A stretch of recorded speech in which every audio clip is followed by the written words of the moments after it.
नमस्कार दोस्तों, स्वागत है आप सभी का आपके अपने YouTube channel study with Satish Pawar में। दोस्तों, आज हम पढ़ने वाले हैं 9 अक्टूबर 2020 की करंट अफेयर के टॉप 15 क्वेश्चंस, जिनके विषय में मैं आपको एक्स्ट्रा इन्फॉर्मेशन भी बताने वाला हूं। तो आइए शुरू करते हैं अपने पहले क्वेश्चन से। हमारा पहला क्वेश्चन है, भारतीय वायुसेना दिवस कब मनाया जाता है? दोस्तों, जो भारतीय वायुसेना दिवस है वो कब मनाया जाता है? कौन सा दिवस दोस्तों? भारतीय वायुसेना दिवस कब मनाया जाता है? दोस्तों, जो ये मनाया जाता है 8 अक्टूबर को। हर साल 8 अक्टूबर को भारतीय वायुसेना दिवस मनाया जाता है।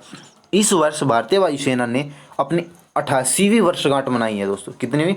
88, यानी कि 88वीं वर्षगांठ मनाई है।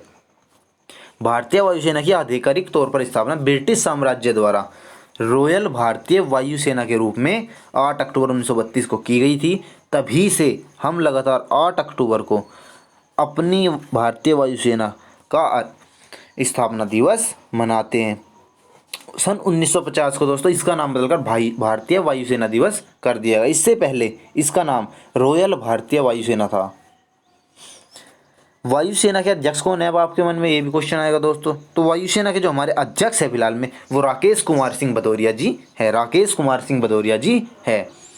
किस पूर्व सीबीआई निदेशक का निधन हो गया? दोस्तों, फिलहाल में हाल ही में सीबीआई के निदेशक का निधन हुआ है। जो कि उसके पूर्व निदेशक थे वो कौन थे? तो दोस्तों ये थे Ashwani Kumar. Ashwani Kumar, option number B, Ashwani Kumar. Ashwani Kumar Nagaland के पूर्व राज्यपाल और सीबीआई के पूर्व निदेशक अश्वनी कुमार का निधन हो गया। दोस्तों, जो ये अश्वनी कुमार हैं ये नागालैंड के पूर्व राज्यपाल रह चुके हैं। उनका जन्म हुआ था सिरमौर जिले के नाहन में और वे 1973 में भारतीय पुलिस बल में शामिल हुए थे। कब दोस्तों? 1973 में भारतीय पुलिस बल में शामिल हुए थे। आरबीआई का नया डिप्टी गवर्नर किसे नियुक्त किया गया है? तो दोस्तों, जो आरबीआई है इसका नया डिप्टी गवर्नर किसे बनाया गया है? ये बनाया गया है सो एम राजेश्वर राव को। किसको? एम राजेश्वर राव को। एम राजेश्वर राव को। दोस्तों, वर्तमान में जो भारतीय रिजर्व बैंक है, आरबीआई है, इसके 4 डिप्टी गवर्नर है। तो कौन कौन से? एक तो दोस्तों हमने आपको बता ही दिया, एम राजेश्वर राव, और जो अन्य 3 है वो है एमडी पात्रा, बीपी कानूनगो और एमके जैन। बीपी कानूनगो और एमके जैन। तो दोस्तों अब बात आती है तो आरबीआई की। जो ये आरबीआई के जो 25वें गवर्नर थे शक्तिकांत दास, जो आरबीआई के 25वें गवर्नर है वो है शक्तिकांत दास। और जो आरबीआई है इसका मुख्यालय कहाँ पर है? तो आरबीआई का मुख्यालय दोस्तों मुंबई में। स्थापना की गई थी 1 अप्रैल 1935 को कोलकाता में। स्थापना कब की गई थी दोस्तों? 1 अप्रैल 1935 को कोलकाता में। दोस्तों, मैं आपको जितने भी एक्स्ट्रा बातें बता रहा हूँ इस खुद में एक क्वेश्चन है और एग्ज़ाम में बार बार पूछे जा चुके हैं। तो इसलिए एक एक क्वेश्चन को ध्यान से सुनना और ध्यान से पढ़ना। तो चलते हैं नेक्स्ट क्वेश्चन की ओर। क्वेश्चन नंबर 4, डिजिटल सेवा सेतु कार्यक्रम की शुरुआत किस राज्य ने की है? तो दोस्तों, जो डिजिटल सेवा सेतु कार्यक्रम है इसकी शुरुआत किस राज्य ने की है?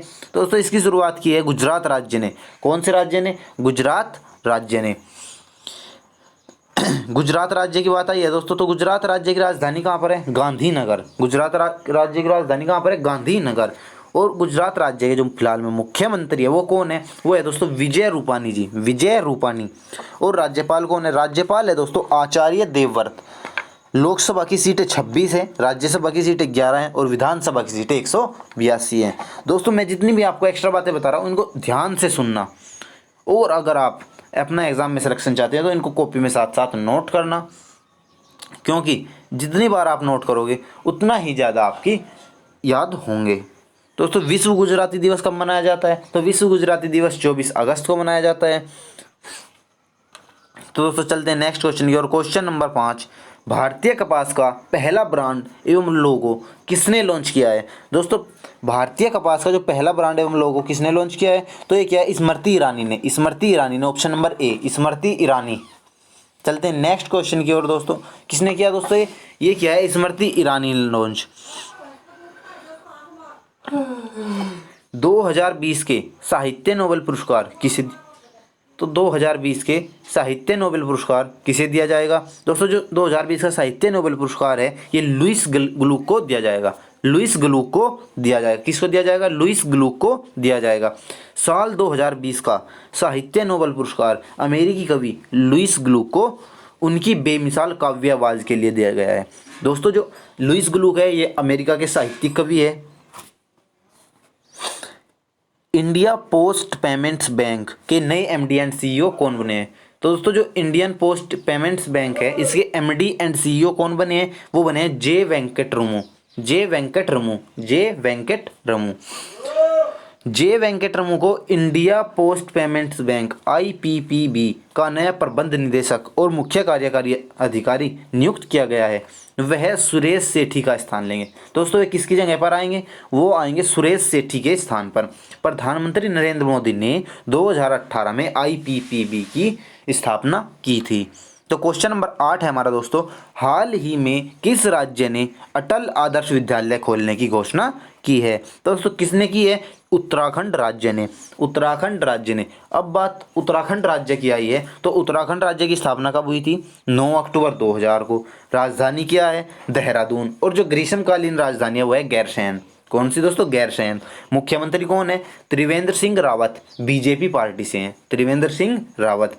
राज्यपाल कौन है? राज्यपाल बेबी रानी मौर्य। कौन? बेबी रानी मौर्य। और लोकसभा सीटें कितनी है? 5। राज्यसभा सीटें 3 और विधानसभा सीटें 70 हैं। यहाँ पर जो जो प्रमुख भाषाएं बोली जाती है वो कौन कौन सी हैं? गढ़वाली, कुमायूनी, हिंदी, संस्कृत, अंग्रेजी। और लोक नृत्य कौन कौन से हैं यहाँ के? तो गढ़वाली, कुमायूं, किंजरी, झोरा, रासलीला। और साथ ही आप यहाँ की नदियों के बारे में पढ़िए दोस्तों। यहाँ पर कौन कौन सी नदियाँ हैं? गंगा, सरयू, अलकनंदा, भागीरथी, धौली गंगा, रामगंगा और आसन विराज। इनमें से जो 2 प्रमुख नदी है दोस्तों जिनको आपको याद रखना है, गंगा को, अलकनंदा को और भागीरथी को, क्योंकि इन पर बड़ी बड़ी परियोजनाएं चली हुई हैं दोस्तों। तो चलते हैं। अच्छा दोस्तों यहाँ पर वन एवं राष्ट्रीय उद्यान भी हैं। तो वो कौन कौन से? राजाजी नेशनल पार्क हुआ, जिम कॉर्बेट नेशनल पार्क हुआ, फूलों की घाटी राष्ट्रीय उद्यान हुआ, नंदा देवी राष्ट्रीय उद्यान हुआ। ठीक है दोस्तों, जो ये नंदा देवी राष्ट्रीय उद्यान है इसको 1988 में यूनेस्को में शामिल कर लिया गया है। तो दोस्तों चलते हैं नेक्स्ट क्वेश्चन की ओर। क्वेश्चन नंबर 9 है, भारत के पहले बैडमिंटन ब्रांड ट्रांसफर का ब्रांड एम्बेसडर किसे नियुक्त किया गया है? तो दोस्तों भारत के पहले बैडमिंटन ब्रांड ट्रांसफर का ब्रांड एम्बेसडर नियुक्त किया गया, वो किसको किया गया? चेतन आनंद को। किसको? चेतन आनंद। क्वेश्चन नंबर 10, किस राज्य सरकार ने साइबर पुलिस स्टेशन स्थापित करने की घोषणा की है? दोस्तों किसने साइबर पुलिस स्टेशन स्थापित करने की घोषणा की है? दोस्तों छत्तीसगढ़ राज्य ने। किसने? छत्तीसगढ़ राज्य ने। ऑप्शन नंबर डी, छत्तीसगढ़ राज्य ने। चलते हैं नेक्स्ट क्वेश्चन की ओर। अच्छा दोस्तों अब बात छत्तीसगढ़ राज्य की आई है। तो छत्तीसगढ़ राज्य की राजधानी है रायपुर। मुख्यमंत्री है भूपेश बघेल। राज्यपाल है अनुसुईया उइके। और लोकसभा की सीटें 11, राज्यसभा की 5 और साथ ही विधानसभा की सीटें हैं 91 यानी कि 91। यहाँ पर कुछ प्रमुख राष्ट्रीय उद्यान है दोस्तों, इंद्रावती, कांगेर घाटी और गुरु घासीदास राष्ट्रीय उद्यान यहाँ पर है।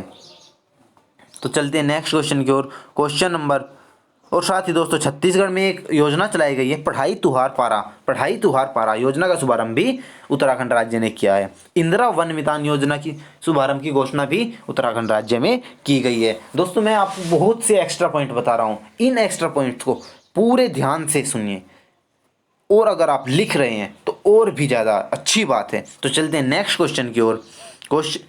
फिटनेस टेस्ट कराने को कहा है, तो कितने फिटनेस टेस्ट कराने की बात कही गई है दोस्तों? साई ने अपने खेल प्रशिक्षकों को 1 साल में कितनी बार फिटनेस टेस्ट करानी, यानी कि जो साई है खेल के जितने भी प्रशिक्षक हैं, मतलब खेल सिखाने वाले कोच हैं, उनको साल में कितनी बार अपनी फिटनेस टेस्ट कराने को कहा गया है? तो उससे कितनी बार कहा गया? 2 बार टेस्ट कराने को कहा गया है। किस शहर ने नौसेना प्रतिष्ठापन समारोह 2020 की मेजबानी की है? दोस्तों किस शहर ने की है 2020 की मेजबानी? तो वो की है विशाखापट्टनम ने। कौन से शहर ने दोस्तों? विशाखापट्टनम ने। आंध्र प्रदेश की, अब बात आंध्र प्रदेश राज्य की आती है। तो दोस्तों आंध्र प्रदेश राज्य की स्थापना कब हुई थी? 1 नवंबर 1956 को। कब हुई थी दोस्तों? 1 नवंबर 1956 को। और विधायी राजधानी, दोस्तों जो आंध्र प्रदेश राज्य है यहाँ पर 3 राजधानियाँ हैं। विधायी राजधानी अमरावती है, न्यायिक राजधानी कुर्नूल है और प्रशासनिक राजधानी विशाखापट्टनम है। इससे क्या होगा दोस्तों? इससे होगा कि इंडस्ट्रियल एरिया घोषित किया जाएगा और सब लोग वहाँ पर अपनी प्रॉपर्टी खरीदेंगे तो विकास की गति में वृद्धि होगी, जिससे जीडीपी दर बढ़ने वाली है दोस्तों। तो आंध्र प्रदेश राज्य से दोस्तों यहाँ के मुख्यमंत्री के बारे में जानते हैं। यहाँ के मुख्यमंत्री कौन है? जगन मोहन रेड्डी। राज्यपाल कौन है? विश्वभूषण हरिचंदन। लोकसभा सीट कितनी है? 25 है दोस्तों। राज्यसभा सीट 11 है और विधानसभा सीट 175 है दोस्तों। यहाँ का जो शास्त्रीय नृत्य है वो कुचिपुड़ी। आंध्र प्रदेश का जो शास्त्रीय नृत्य है, ये मोस्ट इंपॉर्टेंट क्वेश्चन है दोस्तों, कई बार एग्जाम्स में पूछा जा चुका है। कुचिपुड़ी। राष्ट्रीय पार्क पोम्पिकोंडा और श्री वेंकटेश्वर। और दोस्तों आंध्र प्रदेश राज्य है, सबसे इंपॉर्टेंट बात ये है कि ये भाषा के आधार पर गठित होने वाला पहला राज्य है। भाषा के आधार पर गठित होने वाला पहला राज्य है। किस देश ने अपने राष्ट्रपति के जन्म दिवस पर हाइपरसोनिक मिसाइल का सफल परीक्षण किया है? तो दोस्तों किस देश के राष्ट्रपति के जन्म दिवस पर किया गया है? रूस के राष्ट्रपति के जन्म दिवस पर हाइपरसोनिक मिसाइल का सफल परीक्षण किया गया है। रूस के राष्ट्रपति कौन है दोस्तों? व्लादिमीर पुतिन, जिनका ये 68वां जन्म दिवस था। दोस्तों रूस की राजधानी मॉस्को है और जो यहाँ की करेंसी है वो रूबल है। रूस की राजधानी मॉस्को है और करेंसी रूबल है। और दोस्तों यहाँ के जो प्रधानमंत्री है वो है मिखाइल मिशुस्टिन। संसद का नाम ड्यूमा है दोस्तों। रूस की संसद का नाम कई बार एग्जाम्स में पूछा जा चुका है, तो आपको याद रखना है ड्यूमा। भारत और रूस FIDE ऑनलाइन शतरंज ओलंपियाड के संयुक्त विजेता भी बने हैं दोस्तों। तो जो फिडे का भी शतरंज प्रतियोगिता चली हुई थी दोस्तों, उसमें भारत और रूस दोनों ही संयुक्त विजेता बने हैं। वो कैसे बने हैं दोस्तों? क्योंकि बार बार कनेक्टिविटी प्रॉब्लम, नेटवर्क प्रॉब्लम होने के कारण गेम बीच में रुक रहा था, तो इसलिए दोनों को ही संयुक्त विजेता घोषित कर दिया गया दोस्तों। किस देश ने 16 साल की लड़की को एक दिन का प्रधानमंत्री बनाया है? दोस्तों किस देश ने बनाया 16 साल की लड़की को? तो फिनलैंड देश ने 16 साल की लड़की को एक दिन का प्रधानमंत्री बनाया है। लड़कियों के अधिकारों को बढ़ावा देने के लिए गर्ल्स टेक ओवर अभियान के तहत सेवा मूर्ता को एक दिन का प्रधानमंत्री बनाया गया है। राजधानी है दोस्तों जो फिनलैंड है, इस देश की राजधानी है हेलसिंकी। मुद्रा है यूरो और प्रधानमंत्री है सना मरीन। लेकिन फिलहाल एक दिन के लिए किसको बनाया गया है? किसको बनाया गया है दोस्तों? तो चलते हैं नेक्स्ट क्वेश्चन की ओर। हमारा जो नेक्स्ट क्वेश्चन है दोस्तों वो ये है, PM स्वनिधि और किस बैंक के बीच API एकीकरण का काम शुरू हुआ है? तो दोस्तों किसके बीच हुआ है? SBI पोर्टल के बीच। किसके बीच दोस्तों? SBI पोर्टल के बीच, State Bank of India portal के बीच में। दोस्तों तो ये थे दोस्तों हमारे 9 अक्टूबर 2020 के मोस्ट इंपोर्टेंट 15 क्वेश्चन जो मैंने आपको कराए हैं दोस्तों। ये दोस्तों किसी भी एग्ज़ाम, SSC हो, रेलवे हो, कोई भी एग्ज़ाम हो दोस्तों, हर एक एग्ज़ाम के लिए पॉइंट ऑफ व्यू से मोस्ट इंपॉर्टेंट क्वेश्चंस आपके लिए लेकर आया था दोस्तों। अगर ये वीडियो आपको पसंद आई हो दोस्तों, वीडियो को लाइक, शेयर और कमेंट करना, और अगर आप चैनल पर नए हैं तो सब्सक्राइब जरूर करना दोस्तों। और अगर आप ऐसे ही डेली हमारी वीडियो को सबसे पहले पाना चाहते हैं तो दोस्तों हमारे चैनल को सब्सक्राइब करके बेल आइकन को प्रेस कर लीजिए दोस्तों। मिलते हैं नेक्स्ट वीडियो में दोस्तों कल 5 बजे।